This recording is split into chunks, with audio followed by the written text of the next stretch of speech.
David will repeat so everybody can hear you. It's a great Stand honor. in front of the class and say your question so everybody can hear you. It's been a great honor to talk to you and listen to you today. I've always wanted to ask you this question. I can't believe I'm getting to do it. What was it like to be working with Stanley Kubrick? What was it like to work with Stanley Kubrick? I'll tell you two quick stories about that, if I can remember how the first one goes.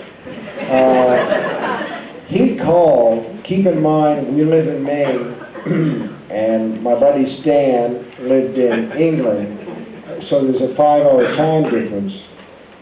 So 7 o'clock in the morning, I'm hungover and I'm shaving, and my wife comes running into the bathroom and says, "Someone's on the phone who says he's Stanley Kubrick."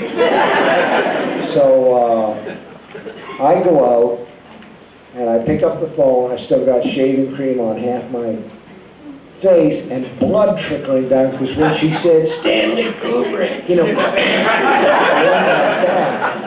And he said, "Hi, Stanley Kubrick here. I actually think stories of the supernatural are always optimistic, don't you?" 7 o'clock in the morning, I've got one eye open.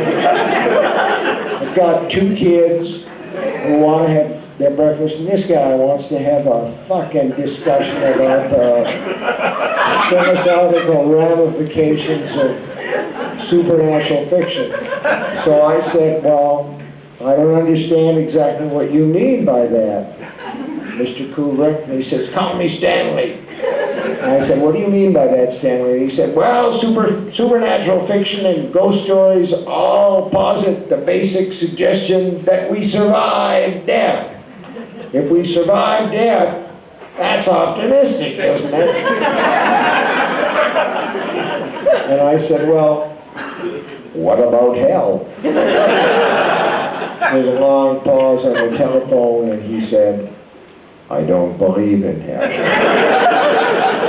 And that was the only pre-production discussion. And that his view on hell. And then during the making of the movie, I was over there, and he toured me around the set. I had rights to do the screenplay on that, but for one reason or another, I passed. Mostly because I'd heard terrible stories about working with Stanley Kubrick. And he bummed a cigarette from me, and I watched him with some fascination. He never stopped talking the whole time. He's wearing a big green parka. You've probably seen him in these pictures.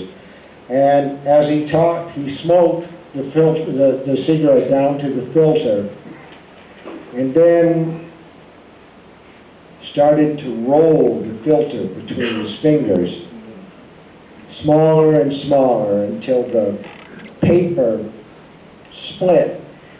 And he had this little ball of fiber that was about the size of a BB. And he took a Altoids box from his pocket and opened it, and there were about 23 other little BB